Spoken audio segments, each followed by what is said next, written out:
რატომ გავედით გარეთ, მაშინ როცა კესენეს ძილის დრო იყო. 3 მცდელობის შემდეგ გადავწყვიტე ჩაგვეცვა და გამოვსულიყავით გარეთ, რომ შემდეგ უკეთესად ჩაძინებოდა.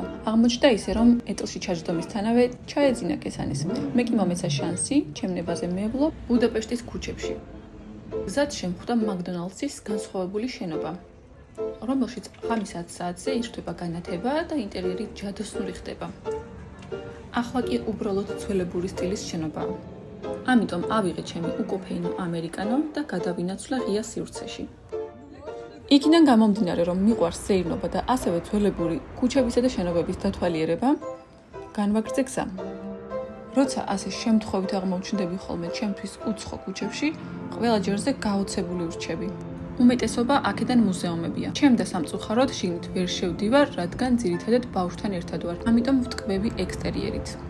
ჩემი მოგზაურობა დასასრულს მიუახლოვდა, რადგან კესანემ გაიღვიძა. თუ შენც ჩემსავით ფიქრობ, რომ აუცილებელია ყველაფერი დაგეგმო, ხანდახან უნდა ვენდოთ პროცესს. და აი,